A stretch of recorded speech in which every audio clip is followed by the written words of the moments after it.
Sing.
So we talked about that Jesus begins the Sermon on the Mount with going through the Beatitudes, and this kind of sets the stage for the rest of his teachings during the sermon.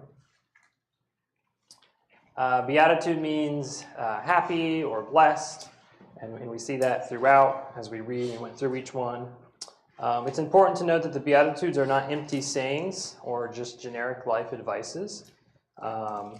They have a lot of value and meaning to our lives, and they were they did in the time when he was speaking them, and even today in our own lives. They upend and clash with the values and assumptions that we might readily think of when we just might read them or think of different things. So, poor in spirit. This is broken people who recognize humility and their need for God to inherit the kingdom. It's not anything that they can do themselves. We talked about the second one is those who mourn. And separation from God due to sin is a mournful thing, but God is the ultimate comfort. The third one is blessed are the meek. And the meek that we spoke of is sometimes people might think that it's a weakness, but it's actually a strength and a spiritual strength that's needed to help us overcome problems in this world. The fourth is blessed are those who hunger and thirst for righteousness, and that God is the ultimate source of who we should be desiring to fill our lives with, and we are only made complete through his righteousness.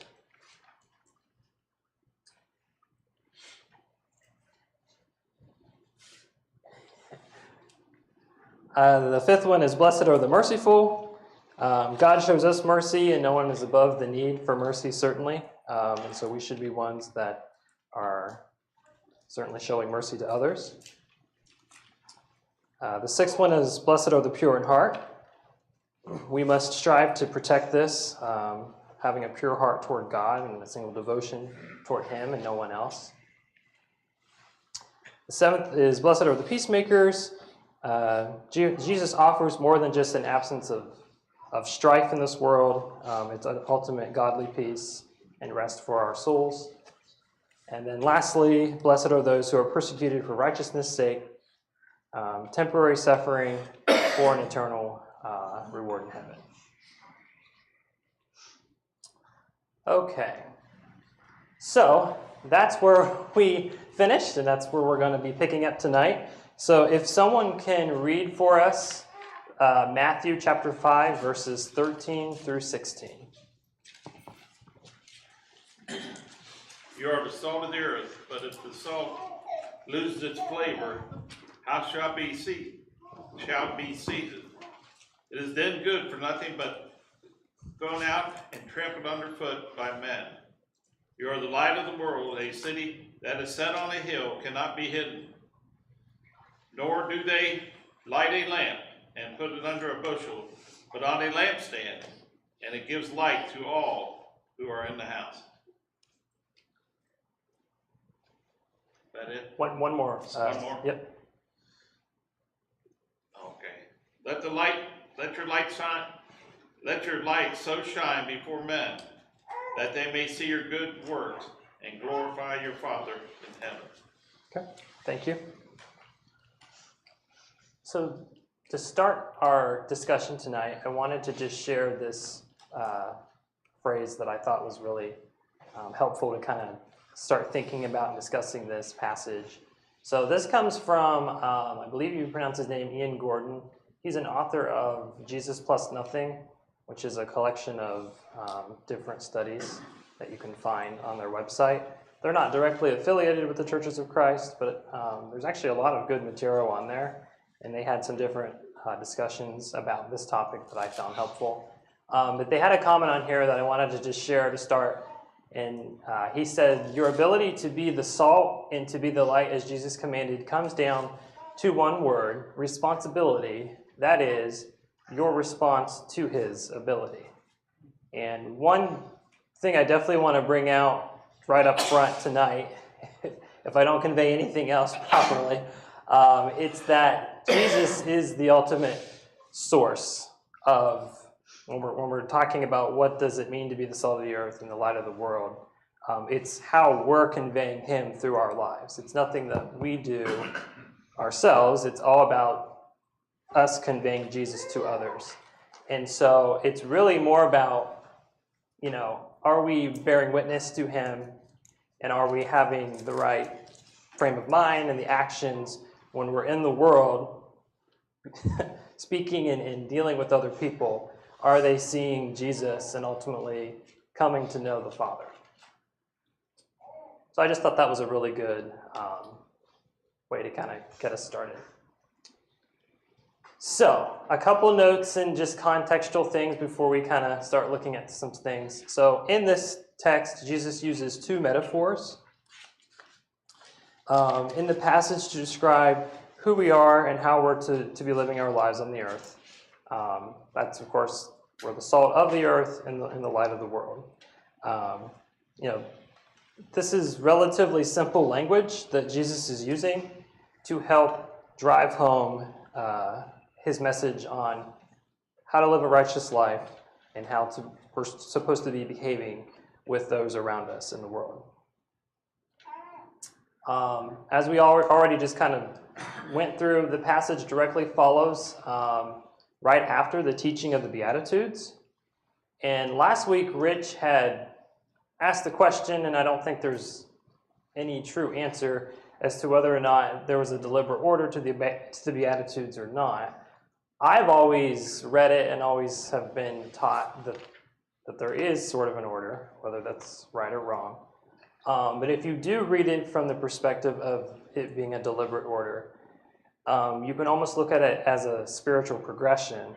And I find it interesting that it concludes with, "Blessed are those who are persecuted for righteousness' sake, for theirs is the kingdom of heaven."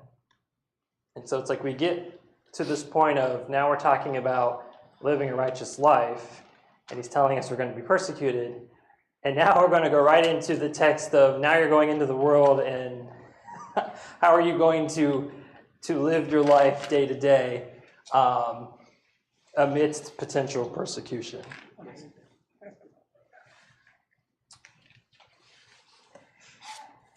Okay, so actually before I get to this, we'll talk both about the significance of salt and of light. I will say, when I went into this study, I didn't intend to go heavy on the salt, but I kind of went down some, I don't want to say rabbit holes, but I went down some nice studies, and I feel like I learned a lot more than I realized I didn't know. And I feel like maybe we tend to think more and talk more about the light, but maybe not so much the salt. So we will talk about both, but there's definitely more of a focus tonight in this class on salt.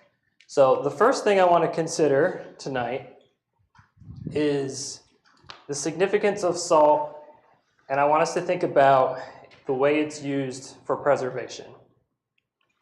So the Jews would have known and understood the value of salt in this concept. There's this term that's used multiple times throughout the Old Testament, covenant of salt. And these are just a few passages where you can find that. I certainly don't stand here and profess to know and be able to go into the great details of the covenants of salt.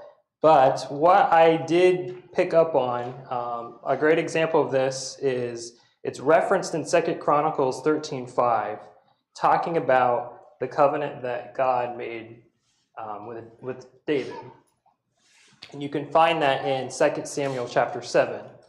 And essentially, God is promising David a dynasty that he would be establishing through his lineage. And God says that he'll set up a seed and establish his kingdom through David. And ultimately, we know that that's fulfilled with Jesus coming to be the ultimate king who would reign eternally. But this term of that he made a covenant of salt, God made a covenant of salt with David, it's this idea that salt has a preserving quality, and it sort of, it's permanent. And so when God made that covenant with David, it was obviously a promise and a permanent thing. So it's just kind of this idea of salt provides permanent preservation. And we see this in practical application in our life. Salt is added to many foods, as an example, to help extend the shelf life of that food. I also found, I was texting Isaac and Rich, I'm like, this is actually taking me down different lanes that I deal with on a day-to-day basis with my job. And maybe by the end of this, you'll be like, what does he do for a living? But one of the things that salt does is it reduces the water activity in foods, or just moisture in foods, to inhibit bacterial growth. So a good example of this is like curing meats, whether it be deli meats or whether it be other types of dried meats. And they did this back in the Old Testament times. You would add salt to help cure the meat and almost like give it like a sealed barrier so that bacteria wouldn't grow. Another way salt's used a lot is in like canning processes. So like if you're pickling anything, most of the time, salt is probably an ingredient, and it's because it has a preserving quality to allow that food to stay at room temperature on the shelf for as long as you can it and seal it right for multiple years. Salt was also valuable in the Old Testament. It's not, today there's different types of salt that you can buy and use, but it's just readily available at this point today. But back then it was not a commodity that we have. And so from my studies, I found that it may have been exchanged from person to person as a sign of commitment or friendship. They would actually give salt as a gift because it was meaningful at the time versus just handing you a bottle of table salt today. Okay, so the second thing I want us to consider is the significance of salt from the application of purification. So again, the Jews would have known and understood this. I had to do a double take on this one. Sometimes there's like gaps in my Old Testament just knowledge or memory, and I don't remember this story until I did this study. But in 2 Kings chapter 2, verses 19 through 22, if someone doesn't mind just reading that really quick for us. This is just a short little tidbit of a miracle that the prophet Elisha that we're given an account of. So 2 Kings chapter 2, verses 19 through 22, please. Now the men of the city said to Elisha, "Behold, the situation of the city is pleasant, as my lord sees, but the water is bad, and the land is unfruitful." He said, "Bring me a new bowl and put salt in it." So they brought it to him. Then he went to the spring of water and threw salt in it and said, "Thus says the Lord, I have healed this water. From now on neither death nor miscarriage shall come from it." So the water has been healed to this day, according to the word that Elisha spoke. Thank you, Isaac. So again, without getting into this whole entire story, essentially the city of Jericho is in a situation where they've got a well or some type of drinking water, or I shouldn't say drinking water, but some type of water source that's not fit for drinking. And it also mentioned that it left the land barren, so it really wasn't fit for any use. And certainly this is a miracle that Elisha performs through the power of God, but he uses salt and puts it in the water to purify the water. I think this is significant in that it does show and demonstrate God's ability to cleanse and restore something that was once impure to now a pure state that is fit for use. Yep. You use salt and water softeners to soften the water. And also, we put it out for the livestock. They consume less salt. Thank you, Bob. Bob beat me to it, but no, thank you. You probably have more knowledge on some of those things. But yeah, Bob's exactly right. There's many practical applications to salt being added to water for different purifying properties or uses. So thank you. Okay. So there it is. Bob got it. Yeah, he's 100% right. If you're on a private well, you've probably got iron or some other type of metal in there that you don't really want. Maybe it's not really a tasting issue, but it's going to ruin your fixtures and stain a lot of things. So you add salt to help soften the water and get out those minerals. Other applications, so salt can actually induce flocculation, which is essentially just you have organic matter and water, and they come together and then they settle out. You get this a lot when you have a body of salt water and a body of fresh water hitting each other. There's a lot of chemistry involved. I won't stand and get into that. But that is something that salt will do. And another thing is actually, so there are some saltwater pools that are used to disinfect and take out different microbacteria. And this is where essentially you introduce an electric current and it shocks and splits the atoms apart. And it's actually the chlorine that makes up, so you get sodium and chlorine that make up NaCl salt, or sodium chloride, but it's the chlorine that's disinfecting, but it's salt that goes into that system to ultimately disinfect the water.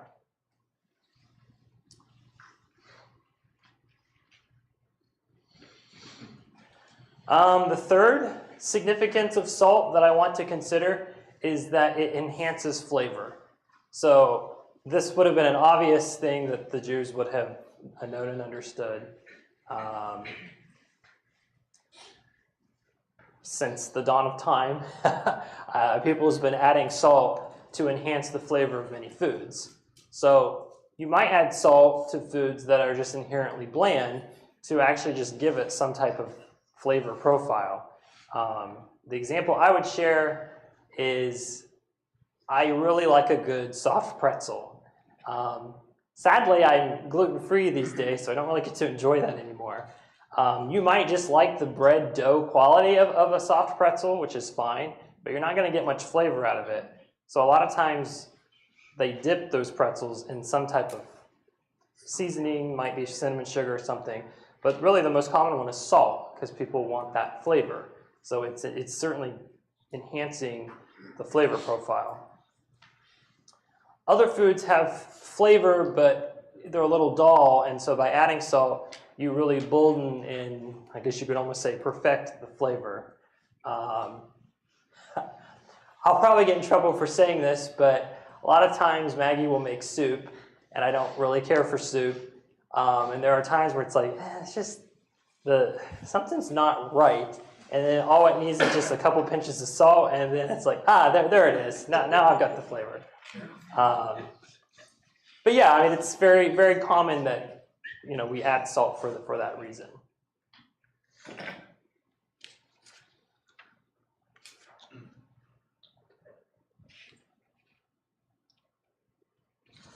The last significance of salt I want to look at is that it gives life.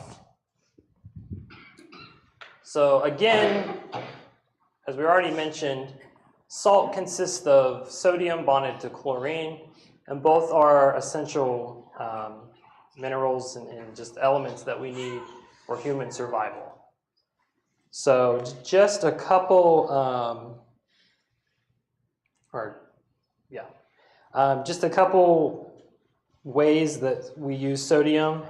It provides fluid balance in our bodies. It helps regulate blood pressure. It can help with nerve and muscle function. And then similar to that, chloride also helps with fluid balance, pH regulation. It's also essential for helping us produce some of the acids in our stomach to help with digestion. And a great, easy example of how salt can be used is if you've ever had a muscle cramp, it's no fun. And a lot of times, all that's needed is just some electrolytes, and a lot of times that includes salt. And once you can kind of restabilize those levels, your muscles will they won't seize up anymore, and you can have relief from that cramp.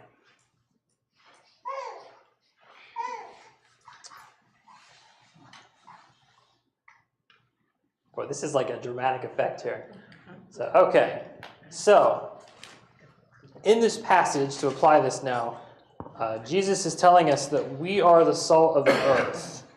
So, we bring value and purpose to the world through Jesus Christ and through what he has given us.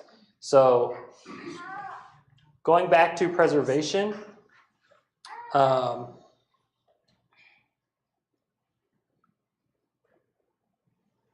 we are preserved almost through, you could almost call it a covenant of salt that Jesus has made to us through his death, burial, and resurrection on the cross, the salvation that he gives us. As long as we keep his commandments and remain faithful to him, we know that we have that promise of an eternal home. Secondly, through purification, even though we don't have the power to purify the world or others or even ourselves, our spiritual state, if it is truly in the right frame of mind, is an everyday reminder of the purification that's made possible through Jesus Christ and his blood that cleanses us from our sins. And just for sake of time, I don't want to skip over the scriptures, but these are references that you can visit to look at that. I liked putting Psalm 51 up there. That's the Psalm of David where he's repenting, and that's where we get the passage, and of course we sing a song a lot about wash me and I shall be whiter than snow. And it's this idea of as long as we have a repentant heart and we're turning away from our wrongdoings and sins, that Jesus will cleanse us through his blood and purify us from those wrongdoings.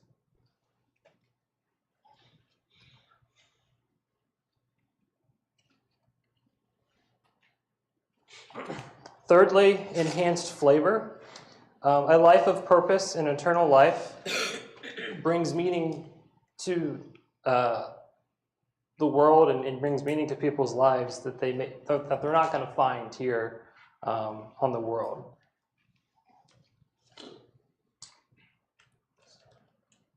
And lastly, salt giving life.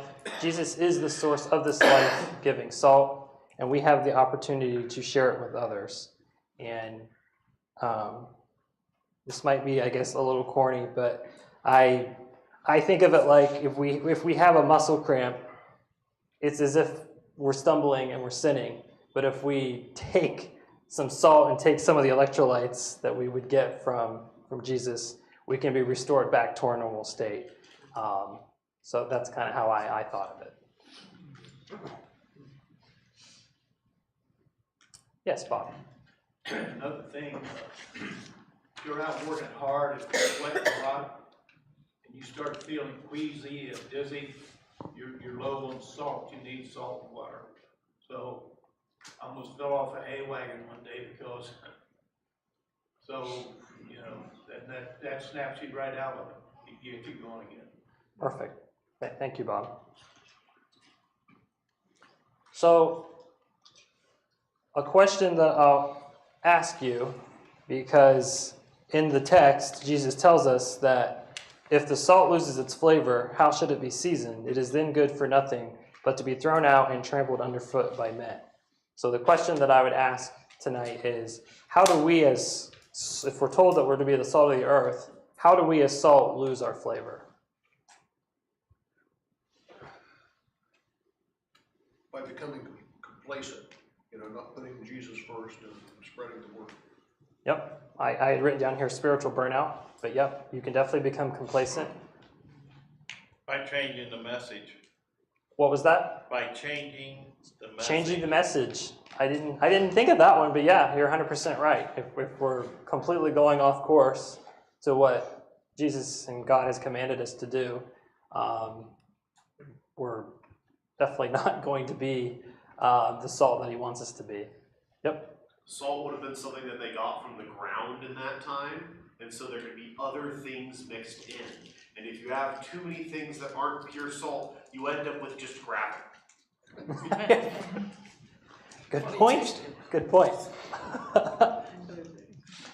A few other examples I had were hardships of life that might make us lose our faith, or just bad influences that we get caught up in, or other potential examples of how we might lose our flavor.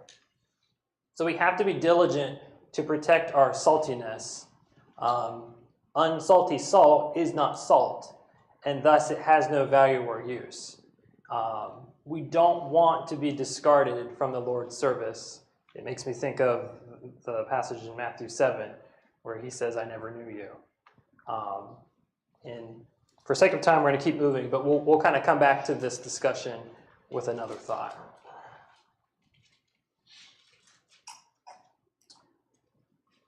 So, now switching to light.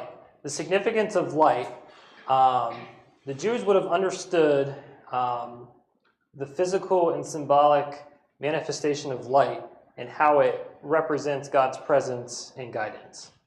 So I can remember years ago when I was in the campus ministry with Joshua Ball at Buckeyes for Christ. He introduced this term of Shekinah. And it's just one of those, I see Morgan shaking her head. It's just one of those words that you just don't forget. It just, like Shekinah, it sticks in my head. But a Shekinah, and I'm just going to read it here word for word so I don't lose the... it's essentially what we've already said. It's essentially different ways where God has a physical manifestation of light. You see this where in Exodus, as he's leading the Israelites through the wilderness, it says that the Lord leads them as a pillar of cloud by day and a pillar of fire by night. Another example was in 2 Chronicles 7, when Solomon finishes building the temple, and the glory of the Lord rains from the heavens by fire. And in verse 3, if you read it, the Israelites had no doubt who that fire was that they were seeing.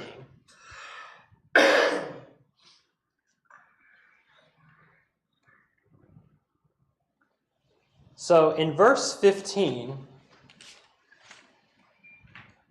it says, a small lampstand has the power to illuminate a dark room and give light to all who are in the house. So we sing the song at VBS, This Little Light of Mine. Everyone knows that. There's no point in hiding it under a bushel. It would be pointless. The whole point of lighting a candle in a dark room is so you can illuminate it. Why would we hide it? Another thing that I've always thought that no one really says is if you hide it under a basket or put something on it, you might run the risk of catching fire because it's a consuming fire. So you wouldn't do that either.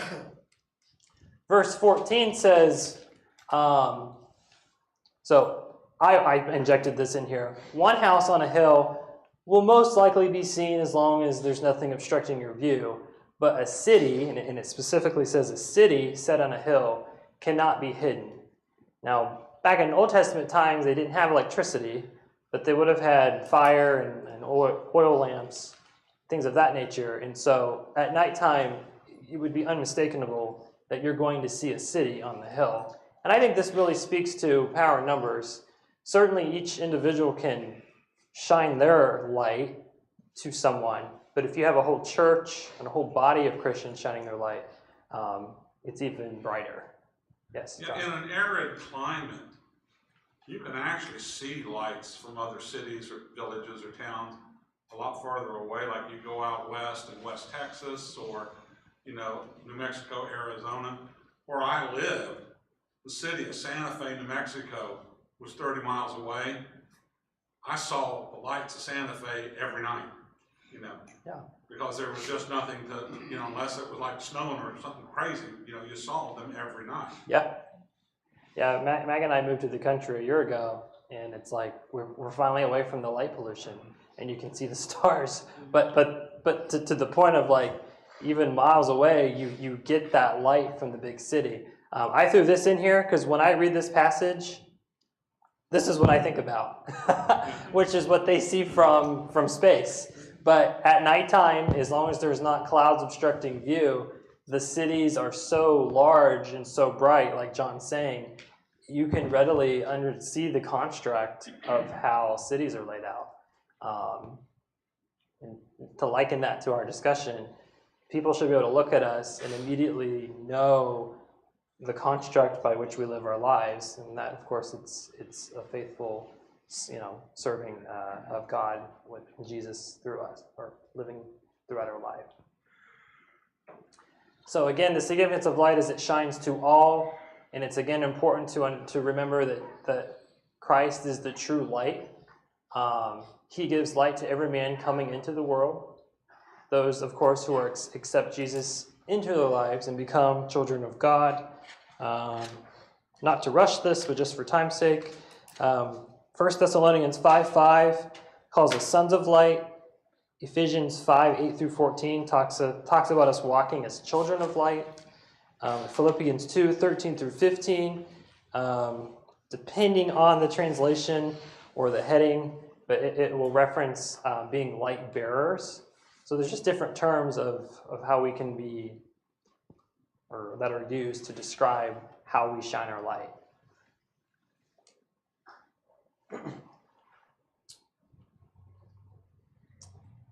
And then 16 of our passage, let your light so shine before men that they may see your good works and glorify your Father in heaven. So if you're truly shining your light, this is an unquenchable light. It's nothing that you're doing, but it's, as we've already said, they should readily see Jesus and understand his teachings through the way that you're shining that light to them. As Jesus says here, so that they may glorify your Father in heaven. Yes, Lawrence. One of the interesting things associated with this passage about light is there's a tree that we planted at our house, and where it's planted, there's an obstruction from a bigger tree. And it was interesting because the tree was bending over, trying to reach the light.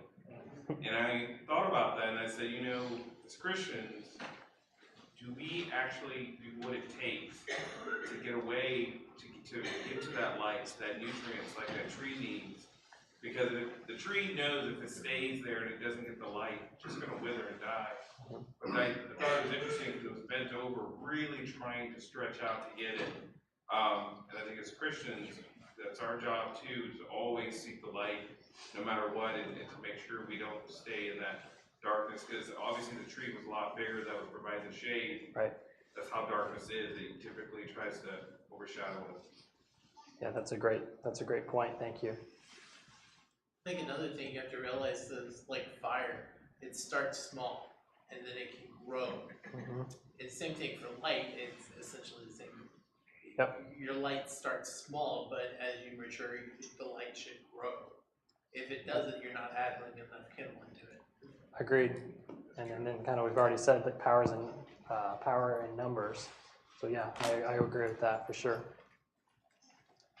So I had two discussion questions. We're probably only going to get to one, but I do want to end with this question of, if we are not experiencing, so going back to what I said at the beginning where we end the Beatitudes where it talks about those who are living righteous for my sake are going to be persecuted. And then we go into this text. So then to wrap it all together, if we're not experiencing persecution in our lives, are we fulfilling the teachings of Matthew 5:13 through 16? And it's kind of it's like we inherently don't want to suffer, conflict and persecution. But I'll raise that question.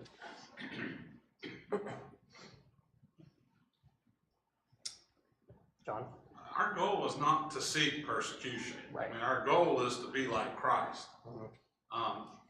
And Christ, in his discussion of persecution, said, they persecuted me, they'll persecute you too. One of the things that we see about it is it typically starts out as a very low level thing, and then it's, you know, they start to kind of like turn up the heat, if you will, and until, you know, it can get pretty rough and pretty violent. And that's the way the Romans did it, and the Jews kind of did it that way towards Christians in the New Testament. But it also wasn't always constant. So the promise is, if we walk with Christ, at some point we will experience persecution. And if you feel like you can walk with Christ and never experience persecution, then you might argue, well, maybe we're not doing it right. But it's not really in our control. Right. No, I agree. It's I pose the question because it's kind of an odd way of thinking about things. Yeah. I'm trying to find a verse, but I know it's in John, and Christ says, if you think the world, I'm paraphrasing here, hated you, remember that it hated me first. So if we're trying to imitate Christ, remember that everything he did, he got persecuted for. If we're following in his footsteps, we're likely to become persecuted as well. Isaac? Even when we're not experiencing persecution, we should ask ourselves, have I made the gospel message and the call to righteousness, where have I compromised it potentially in order to make it less offensive to the world? And it's not just, sometimes it's the sins that I de-emphasize because they're controversial, but it's also maybe I'm not doing the things that make other people around me go, why? Why are you doing that? Why do you dedicate your time to this thing? Why are you foregoing this for the sake of this? The things that, even if maybe they don't make us, them hate us, that perplex the world and confuse them. I think that's part of it too. I think that's a good point. Is every relationship is going to be different. Some people might see the light immediately, but to Isaac's point, it might take multiple interactions. It may not be obvious. You might have to, based on the way what you're saying and what you're doing, it might have to provoke a why question to really start plugging away at their heart. So unfortunately, that's the second bell. I apologize for not getting through it, but this will be uploaded to the Light Post. And then next week,